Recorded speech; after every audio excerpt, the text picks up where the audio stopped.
Orang tidak mungkin ke Ponorogo hanya untuk beli sate. Ya. Orang tidak mungkin jauh-jauh dari Banyuwangi rela mengeluarkan effort harus 7 jam hanya untuk melihat reok. Nah, harus membuat sesuatu yang alasan kuat, oh aku harus datang ke Ponorogo.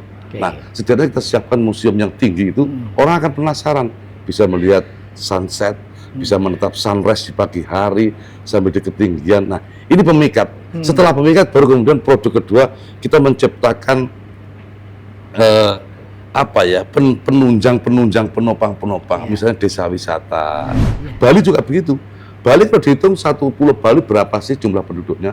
Tapi kok mampu menyerap di Kresna itu mau apa saja, joger apa saja laku, apa saja di Bali laku. Karena orang datang ke Bali, orang berkunjung, itu bagian dari market share yang harus kita pikirkan. Maka Ponorogo harus mendatangkan orang ke Ponorogo dengan cara membuat destinasi wisata yang memikat. Yang kedua, buat event-event dalam setahun ini saya punya 74 event.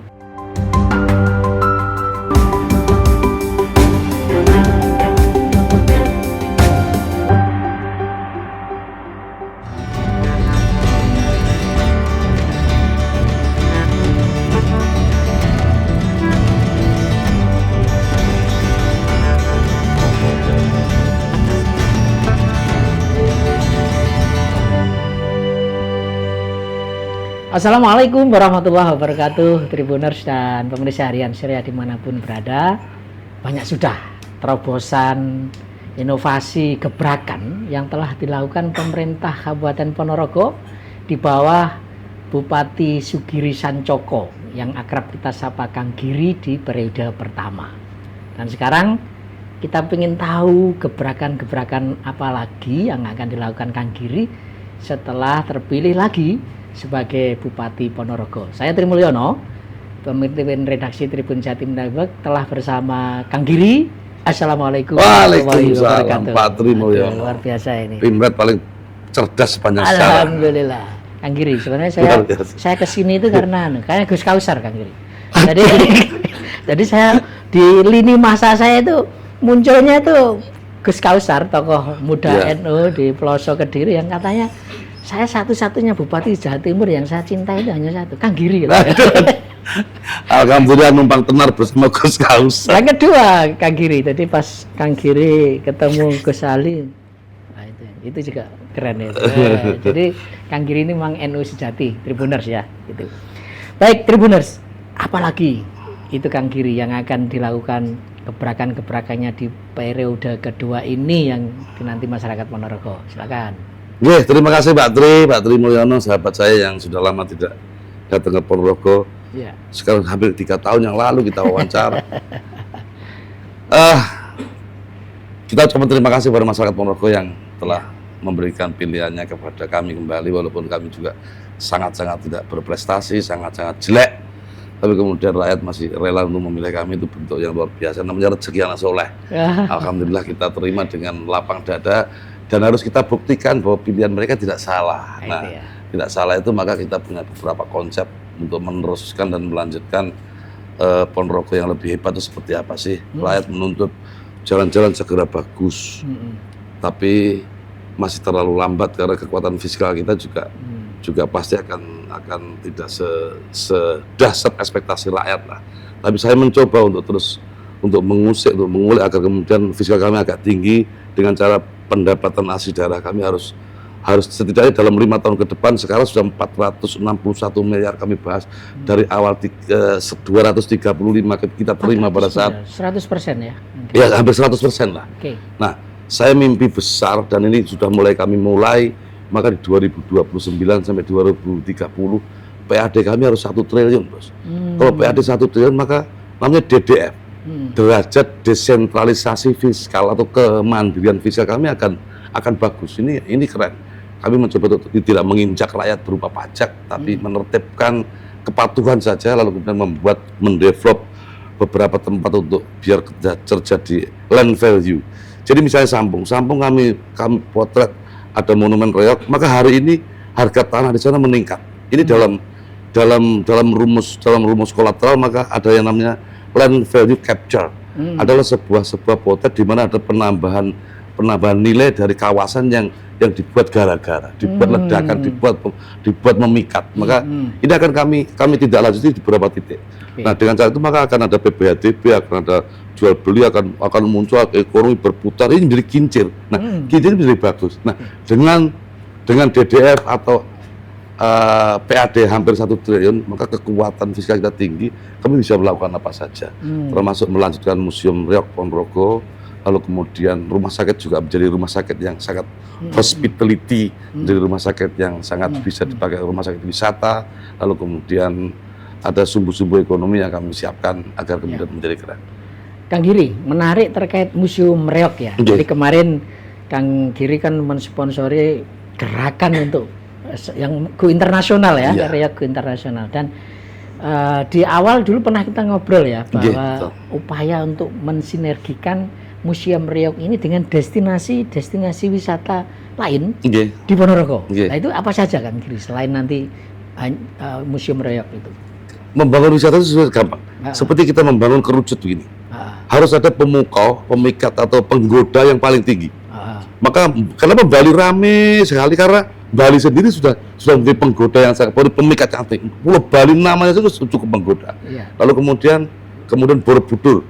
Jogja punya Borobudur, punya Parangtritis, punya Prambanan misalnya di selingkar Jogja. Ini sudah pemikat. Lah Ponorogo ini kalau tidak segera membuat pemikat, maka ngebel itu bagus, tapi tidak cukup menjadi puncak untuk memikat orang. Nah, alasannya begini, orang tidak mungkin dari Jember mau ke Ponorogo hanya ingin ke ngebel, gitu ya. Orang tidak mungkin ke Ponorogo hanya untuk beli sate.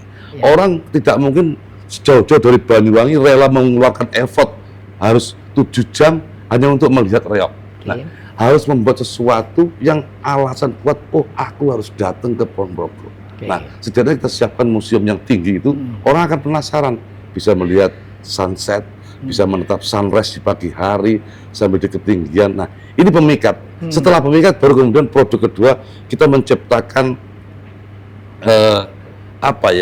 penunjang penopang, misalnya desa wisata, kemudian dibawa ke ngebel, dibawa ngopi ke kota, ada bursa-bursa seni, lalu kemudian ada desa wisata yang hotelnya adalah hotel kumpul dengan orang kampung, makan dengan rakyat, lalu kemudian diajak ke pesantren yang keren-keren, bagaimana seorang kiai mengajarkan ilmu ngaji, tidak sekedar mengajarkan ilmu agama atau mentransfer knowledge saja, tapi juga mentransfer karakter, juga mentransfer keteladanan. Ini kan jarang jadi wisata religi menurut kami tidak hanya sekedar melihat artefak muslim, melihat makam-makam aulia, itu penting, sangat penting sekali. Tapi bagaimana menyaksikan kiai mengajar di pesantrennya dengan mentransfer karakter dan mentransfer teladan, itu jauh lebih penting. Nah, itu loh Bos. Dan saya kira jangan dilupakan ya Kang Giri, di Ponorogo ada Betoro Katong, ada masjid Tegal Sari. Itu saya kira bisa disinergikan, dikolaborasikan dengan titik-titik wisata tadi yang sudah disebutkan ya Kang. Iya betul, nanti lama-lama ini menjadi kita jual secara paket, misalnya paket religi gitu ya. Paket religi kemana? Ziarah ke makam Tegal Sari, sambil dilihatkan museum bahwa dulu pernah ada Ronggo Warsito nyantri di sini. Dulu Pangeran Diponegoro kok nyantri di sini. Bagaimana sih seorang kiai bisa membakarkan semangat waktu Diponegoro perang Kalifatullah melawan Laknatullah, sehingga ini kan harus tahu rakyat. Jadi anak-anak yang lahir dari Ponorogo besok hatinya gembira, hatinya bangga. Saya ini lahir dari generasi yang dahsyat. Itu loh, itu penting untuk kita. Itu sektor pariwisata Kang Giri. Lalu UMKM ini juga banyak apresiasi Kang Giri. Jadi bagaimana Kang Giri mengelola UMKM ini di Ponorogo, membuat kawasan di kota yang sekarang bergeliat gitu ya. Dan barangkali ke depan UMKM ini yang akan dimasukkan rencana besar dalam membangun pariwisata itu seperti apa Kang? Jadi begini, kalau kita bicara UMKM, yang perlu kita pikirkan adalah market share. Market share kenapa sih? Kita membuat apa saja, produk apa saja, entah itu kerajinan kah, entah itu garment kah, entah itu batik kah, entah itu craft kah. Kalau kemudian market share kita hanya dihuni oleh penduduk yang di bawah 1 juta, maka pada suatu saat akan mengalami titik jenuh. Karena demand supply tidak seimbang, apalagi yang produksi sudah banyak, sementara pasar tidak ada. Ini kan akan mengalami, maka pasar Pak, Kota Damekri PTP bidang tumbas ya Pak, pasar. Nah, ini kan artinya pasar kami belum mampu merespon. Bagaimana caranya? Nah, Kenapa Solo kok banter? Iya. Solo itu huniannya hari-hari sudah cukup dahsyat. Orang datang ke Solo cukup tinggi sehingga market share-nya tidak hanya populasi yang ada di Solo, tapi orang hilir muda yang datang ke Solo itu bagian dari pasar yang dahsyat. Bali juga begitu. Bali kalau dihitung satu pulau Bali berapa sih jumlah penduduknya? Tapi kok mampu menyerap di Kresna itu mau apa saja, joger apa saja laku, apa saja di Bali laku. Karena orang datang ke Bali, orang berkunjung itu bagian dari market share yang harus kita pikirkan. Maka Ponorogo harus mendatangkan orang ke Ponorogo dengan cara membuat destinasi wisata yang memikat. Yang kedua, membuat event-event dalam setahun ini saya punya 74 event yang sudah kemarin calendar of event yang kemarin sudah kami launching. Lalu di dalam 74 event itu ada 10 event besar yang setara dengan Grebek Suro, agar kemudian mengundang orang cukup lama dan orang agak betah di Ponorogo yang biasanya pergi, datang lalu pergi, ini biar betah 1 hari, betah 2 hari, biar ada spending di sini, paling nggak numpang tidur di hotel 2-3 hari, tentu kan pasti belajar, tentu kan pasti ngopi, tentu pasti kan mandi, tentu kan pasti ini kan banyak spending yang ingin kami ciptakan. Nah, ketika sudah banyak spending, disitulah maka pajak daerah akan muncul, maka pendapatan asli 1 triliun itu bukan angan-angan semata bukan ya. angan-angan, tapi kami punya konsep, kami punya rencana yang akan disiplin kami lakukan dari 0 ke 1, 1 ke 2, 2 ke 3 secara runut akan kami paparkan. Dan terbukti di periode pertama Kang Giri bisa menaikkan dari 100% 235 juta miliar menjadi 461 miliar. Kayaknya saya ini sudah mulai nangkep rencana-rencana besar gebrakan-gebrakannya. Jadi kemarin kami juga mencatat ya, Pemkab Ponorogo sekarang sudah mengesahkan 2 raperda tentang BUMDes dan PKL. Kayaknya ini juga bagian tak terpisahkan dari upaya untuk meningkatkan kelasnya PKL gitu dan BUMDes. Bisa dijelaskan itu apa itu yang diharapkan 2 raperda itu Kang? BUMDes itu gini. Ya. Kalau kemudian BUMDes sudah berbadan hukum, maka mereka akan lentur dan punya kekuasaan yang luar biasa, punya ruang yang sangat luar biasa, bisa menjadi ruang usaha. Saya pengen jika saja BUMDes itu menjadi etalase dan gerai dari potret bisnis di desa setempat, misalnya mulai hasil pertanian kah, hasil craft kerajinan kah, kemudian keahlian misalnya ada tukang pijat, tukang cukur, tukang sunat, tukang geraji, tukang dandani kompor, kemudian tukang mesin, tukang guru ngaji, les Inggris. Lalu kemudian mereka dirangkai dalam sebuah BUMDes, di badan hukum kan, lalu diputar. BUMDes ini satu BUMDes ini punya ada desa yang memproduksi kasur, yang biasa hanya dibeli oleh orang desanya setempat. Paling kemampuan daya belinya cuma berapa sih mau kasur, kan setahun tidak rusak, 3 tahun tidak rusak. Tapi kalau kemudian di-share ke seluruh BUMDes yang ada, kan menjadi punya market share yang begitu banyak, 307 desa, maka bisa memutar ekonomi, Nah, PKL ini kan tidak sekedar kami atur, tapi karena sebagai destinasi yang paling sulit dilakukan oleh pemerintah adalah bagaimana mendorong agar ada kesadaran serentak dari masyarakat sebagai destinasi wisata. Pertama, keramahannya. Kedua, PKL-nya harus bersih dan higienis. Kedua, taste-nya, rasanya. Yang ketiga, pricing-nya, harganya. Jangan sampai tidak ada harga lalu orang minum kopi ketika ngerti itu yang minum bule dikemplang 30.000, nek wong biasa 10.000. Ini akan membuat handicap yang tidak bisa diselesaikan. Maka harus diperdakan, diatur biar PKL, rakyat, pemerintah, siapapun panjenengan yang menghuni Ponorogo harus bersama-sama berpikir bahwa menjadi destinasi wisata harus ramah dan harus melayani siapapun yang datang. Poinnya PKL ini akan diatur, tidak ada penggusuran, justru dirangkul untuk meningkatkan kualitas mereka gitu ya. Butnya diatur aja ting gedambel terpal tulis hari kuwi begitu ojo toto sing mening dan ganteng. Iya. Jadi gitu loh, Mas. Kang Giri, di roda pemerintahan itu tentu ada eksekutif, Kang Giri sebagai pimpinannya, Pemkab Ponorogo, ada legislatif gitu ya. Dua pihak ini tidak boleh tidak boleh berbeda gitu. Dan dibuktikan dengan pelantikan DPRD baru sekian bulan kemudian mengesahkan 2 raperda gitu. Nah, saya ingin tahu juga apa ya kiatnya Kang Giri, bagaimana membangun sinergi yang baik antara legislatif dan eksekutif, dan ini setidaknya di periode pertama lah nggak terdengar lah gontok-gontokan antara eksekutif dan legislatif di Ponorogo. Pak Tri, jadi Ya. saya menyadari betul bahwa DPR itu adalah suara rakyat, suara Tuhan. Maka saya juga manut dengan teman-teman di etalon alun, semuanya saya manut. Lalu kemudian setelah selesai pilkada, selesai pemilu, kami mengajak berpikir, Friend, ini kita harus berpikir bahwa pemilu sudah usai kok. Sekarang yang kita pikir, kita sama-sama punya target.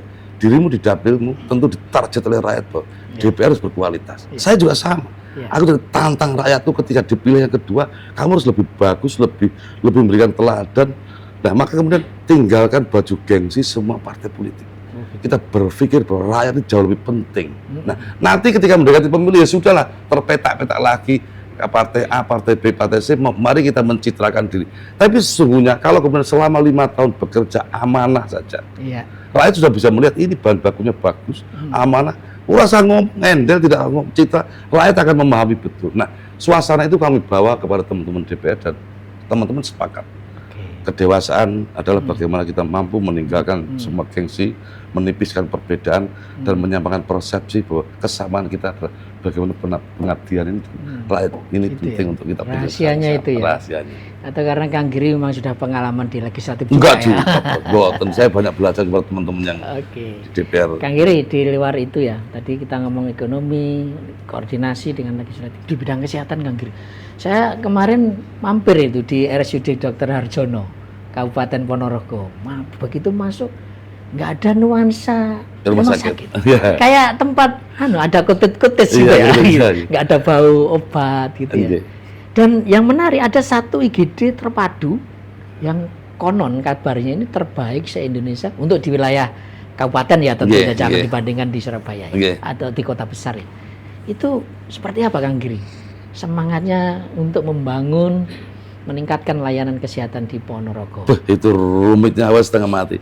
Pokoknya saya ini ketika saya sebelum jadi bupati, ketika berhadapan dengan rumah sakit yang di front office itu, kita berhadapan kalau orang miskin itu, uang dipentelengi karo perawat, dipentelengi karo resepsionis, kan rasanya uang Arab loro itu jadi loro betul. Uang loro tambah loro teman, tambah loro teman.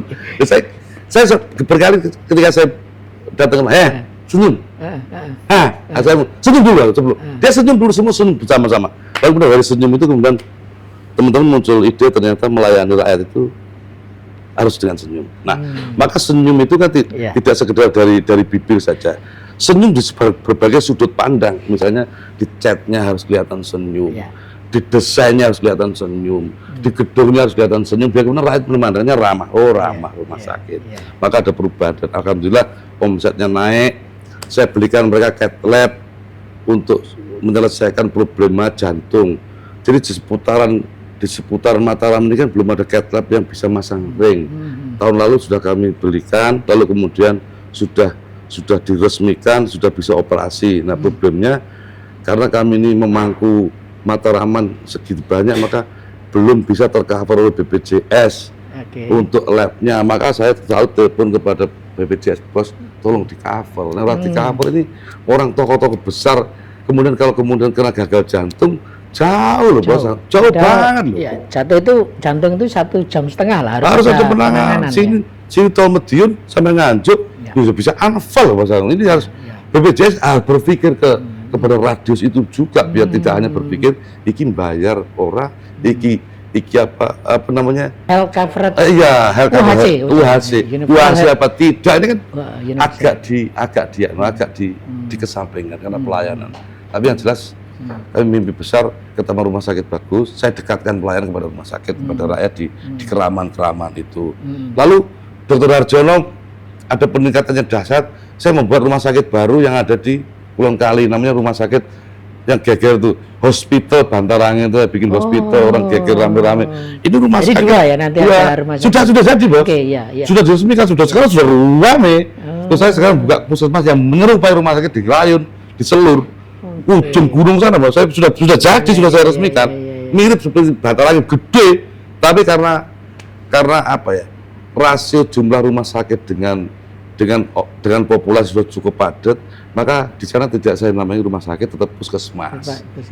Tapi kan pelayanan menyerupai rumah sakit, persis rumah sakit, gedungnya yo apik, dokternya yo bagus, pelayanan bagus di atas gunung untuk melayani teman-teman yang ada di Ngerayun. Itu makanya Gus Kausar seneng jenengan nih, pahalanya akeh berarti gini Kang Giri nanti.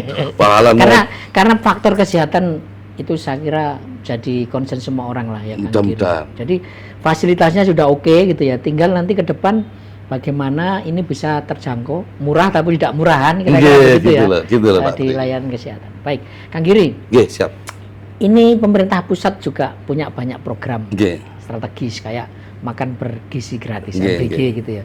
Jadi kan harus dijaga, dilaksanakan. Tetapi bagaimana ya apa kreativitas Kang Giri agar proyek-proyek program-program pemerintah pusat ini tidak mengganggu ya, yang program yang sudah direncanakan Kang Giri tadi sudah begitu banyak sekali yang akan dibahas. Jangan sampai ada refocusing tapi kemudian program pusat jalan tapi yang daerah malah terbengkalai. Ya mudah-mudahan pusat sudah memikirkan dampak ABC-nya. Kalau kemudian makan siang bergizi gratis itu kemudian benar-benar sudah bisa dijalankan di Ponorogo, justru menambah kincir perputaran ekonomi lah. Oh gitu. Saya sih punya usul sih begini sih dulu awalnya. Kenapa harus membuat dapur sendiri? Gitu. Maksud saya, kenapa tidak misalnya ini SD ini punya murid berapa? Misalnya punya murid 100, biar gurunya masak 100. Kemudian diberikan kepada gurunya, biar gurunya masak, diawasi oleh pemerintah, diawasi oleh Pak Jaksa, diawasi oleh Pak Tentara, diawasi oleh BPK, gizinya diawasi oleh PGN. Dulu usul saya begitu, tapi karena barangkali juga jumlahnya berbeda, ya sudah kami akan membenarkan dan mudah-mudahan nanti kita support lah. Tugas kami apa, kami pasti akan patuh kami laksanakan.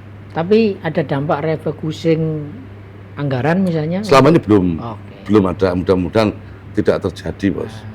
Pasti kan sudah dihitung sama Pak Kementerian Kebutuhan, mudah-mudahan sudah dihitung lah. Tapi paling enggak itu sebenarnya ya ini bisa jadi perputaran uang juga ya. Iya, uang berjalan, kemudian petani berasnya bisa terserap dengan cepat, pabrik telur, petani telur, petani sayur, petani susu, kemudian pekerja, nambah beberapa pekerjanya akan menjadi pusaran untuk ekonomi biar tumbuh di Ponorogo. Baik, Tribuners dan pemirsa Harian Surya, kalau nggak kita akhiri nggak akan berhenti. Ide-idenya Pak Kang Giri, ide-idenya yang luar biasa ini tadi sudah banyak disampaikan. Kita berharap di periode kedua Kang Giri makin giras lagi, gebrakannya makin dahsyat lagi demi warga Kabupaten Ponorogo. Saya Trimulyono mohon undur diri, mohon maaf kalau ada salah kata. Assalamualaikum warahmatullahi wabarakatuh. Waalaikumsalam, Bapak Pimret. Terima kasih Kang Giri. Siap.